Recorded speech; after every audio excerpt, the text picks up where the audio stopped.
नमस्कार दोस्तों, स्वागत है आप सभी का मेरे YouTube channel target study IQ पर। दोस्तों आज हम बात करेंगे प्रमुख लेखक एवं उनकी पुस्तकों के पार्ट 2 में, यानी कि पार्ट 1 हम ऑलरेडी कंप्लीट कर चुके हैं। तो जिन मेरे भाइयों ने पार्ट 1 नहीं देखा है वो मेरे वीडियोस में जाके पहले पार्ट 1 को फिनिश कर लें। दोस्तों अगर आप थोड़ा सा भी स्मार्ट स्टडी करेंगे तो ये बात सबको पता चल जाएगी कि ये जीके का ऐसा सेक्शन है जिसमें सबसे कम मेहनत करके ज्यादा मार्क्स लाए जा सकते हैं। ये वो सेक्शन है जिसमें आपको ज्योग्राफी, इकोनॉमिक्स, हिस्ट्री और पॉलिटी की तरह दिमाग लगाने की जरूरत नहीं है। बस थोड़ी सी मेहनत करेंगे और हर एग्जाम में 2 से 3 क्वेश्चन पूछे ही जाने हैं, यानी कि बिल्कुल आसान सेक्शन है, फ्री के मार्क्स हैं बिल्कुल, ठीक है। तो और ये किस किस एग्जामों के लिए इंपॉर्टेंट है दोस्तों, ये एसएससी हो गया, यूपीएसआई हो गया, रेलवेज के एग्जाम हो गए या स्टेट लेवल के और भी जो हम लोग एग्जाम्स देते रहते हैं, हर एग्जाम में 2 से 3 बुक्स के क्वेश्चन पूछे जा रहे हैं। और अभी इस समय का ट्रेंड ऐसा है कि यूपीएसआई के एग्जाम में हर पेपर में 4 से 5 क्वेश्चन पूछे गए हैं इस वाले सेक्शन से। तो शुरुआत करते हैं हम लोग। दोस्तों मैं ये चीज पहले भी आप लोगों को बता चुका हूं कि राइटर्स हमेशा 3 तरीके के हम लोग पढ़ेंगे। एक पहले जो हिंदी में लिखते हैं, दूसरे इंग्लिश में और तीसरे संस्कृत में। तो हिंदी वाले ज्यादातर किस एग्जामों में पूछते हैं, जैसे कोई हिंदी का एग्जाम है, जैसे आरआरबी और यूपीएसआई में हिंदी का पेपर होता है, यूपी के जितने भी एग्जाम होते हैं उसमें हिंदी सब्जेक्ट जरूर होता है। तो यूपी के एग्जाम के लिए आप हिंदी के राइटर पढ़ के जाएंगे, ऐसा नहीं कि सारे राइटर पढ़ के जाएंगे। दूसरा, अगर आप ऑल ओवर इंडिया लेवल पे एग्जाम दे रहे हैं, जैसे एसएससी हो गया या सीजीएल का एसएससी के थ्रू कोई भी एग्जाम कंडक्ट कराया जाएगा, तो आपको इंग्लिश वाले राइटर्स भी बहुत ज्यादा मिलेंगे। तब आपको हिंदी और इंग्लिश दोनों पढ़ना है। संस्कृत के राइटर्स भी दोनों एग्जाम में मिक्स होते हैं, एक एक 2 क्वेश्चन संस्कृत वाले भी पूछ लेते हैं। तो जल्दी से स्टार्ट करते हैं। देखिए सबसे पहला जो हम लोगों को पढ़ना है, इस समय काफी क्वेश्चन चेतन भगत की पूछे गए हैं। तो चेतन भगत की कौन कौन सी बुक्स हैं?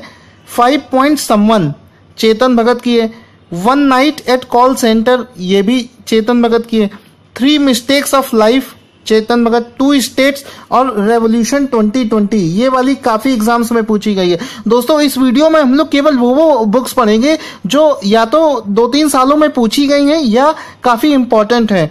तो ये चेतन भगत की पुस्तकें, इनको हम लोग इसी वीडियो से याद कर लेंगे। और वीडियो देखने के साथ साथ आप इस वीडियो का स्क्रीनशॉट भी लेते रहेंगे जिससे कि आपको बाद में भी रिवाइज कर सकें।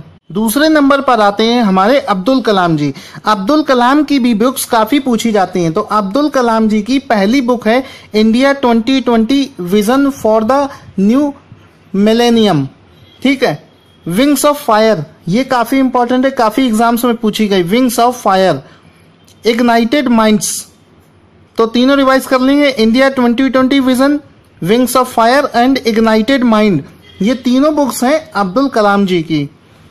इसी तरीके से अगली श्री अरबिंदो घोष।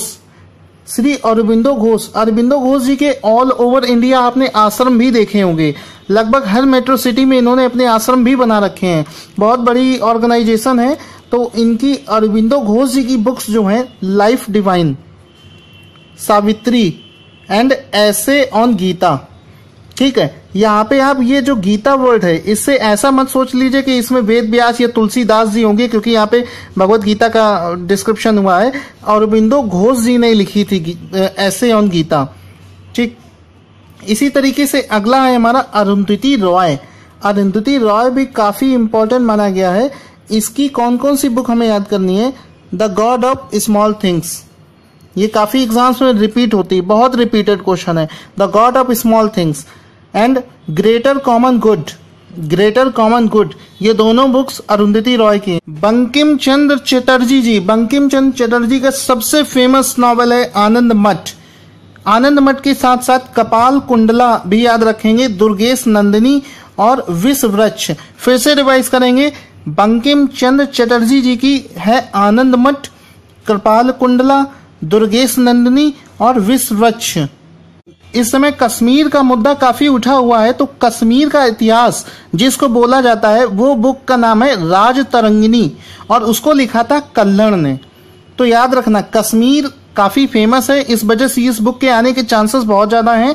कश्मीर का इतिहास जिस बुक को बोला जाता है उसको बोलते हैं राज तरंगिनी और जिसको कल्हण ने लिखा था। जय शंकर प्रसाद, इसको तो सभी लोग जानते हैं कि बहुत इंपॉर्टेंट है, जयशंकर प्रसाद। जयशंकर प्रसाद की फेमस बुक्स हैं कामायनी, आंसू, चंद्रगुप्त, कंकाल और तितली। कामायनी, आंसू, चंद्रगुप्त, कंकाल और तितली, ये सारी बुक्स लिखी थी जयशंकर प्रसाद जी ने। और लाला लाजपत राय की बुक थी अनहैप्पी इंडिया। बुक का नाम इंग्लिश में है, तो इंग्लिश से आप ये कंफ्यूज नहीं होंगे कि किसी अगर फॉरेन राइटर का नाम अगर आपको ऑप्शन में मिलेगा तो उसको नहीं टिक करेंगे। अनहैप्पी इंडिया लाला लाजपत राय जी ने लिखी थी। इसी तरीके से रामधारी सिंह दिनकर, हिंदी के बहुत ही फेमस कवि रामधारी सिंह दिनकर, इनकी कौन कौन सी बुक्स हैं? उर्वशी, कुरुक्षेत्र, रसिमरथी और संस्कृति के 4 उपाध्याय। रिवाइज कर लेंगे, उर्वशी, कुरुक्षेत्र, रसिमरथी एंड संस्कृति के 4 उपाध्याय रामधारी सिंह दिनकर जी ने लिखी थी। महात्मा गांधी, लगभग हर दूसरे एग्जाम में महात्मा गांधी जी की बुक जरूर पूछी जाती है। अभी याद करेंगे महात्मा गांधी जी की बुक्स कौन कौन सी है। माई एक्सपेरिमेंट विद ट्रुथ, सच्चाई के साथ उन्होंने my experiment with truth, Indian home rule and my early life, ये 3 फेमस बुक्स हैं जो महात्मा गांधी जी ने लिखी थी। इसी तरीके से एक और बुक है जो मेरे एक स्टूडेंट ने बताई थी, हरिजन। हरिजन बुक जो है ये भी महात्मा गांधी जी ने लिखी थी। देखिए हरिजन से आप ये कंफ्यूज नहीं होंगे, इसमें आपको डॉक्टर भीमराव अंबेडकर जी का नाम भी ऑप्शन में दिया होगा, तो आप हरिजन से सोचेंगे कि वो भीमराव अंबेडकर जी ने लिखी होगी, लेकिन हरिजन बुक जो है वो महात्मा गांधी जी ने लिखी हुई है। और लास्ट में India wins freedom, India wins freedom, इस बुक का नाम भी इंग्लिश में लग रहा है आपको, तो इसमें काफी फॉरेन राइटर्स के भी नाम दिए होंगे ऑप्शन में, लेकिन आप फॉरेन राइटर्स को टिक ना करके आप टिक करेंगे मौलाना आजाद। मौलाना आजाद जी ने लिखी थी इंडिया विंस फ्रीडम। तो दोस्तों अगर आपने पार्ट 1 इसी तरीके से नहीं देखा है तो उसको भी देख लीजिएगा, क्योंकि पार्ट 1 में मैंने हिंदी के जितने भी बुक्स और राइटर हैं उनको कवर किया हुआ है। और दोस्तों अगर आपको मेरा ये वीडियो पसंद आता हो तो प्लीज मेरे वीडियो को लाइक करिएगा और कमेंट करिएगा, क्योंकि आपके कमेंट मुझे मोटिवेट करते हैं वीडियोस बनाने के लिए। और दोस्तों अगर आप पहली बार इस चैनल पर आए हैं तो प्लीज मेरे चैनल को सब्सक्राइब भी करिएगा। बहुत बहुत धन्यवाद।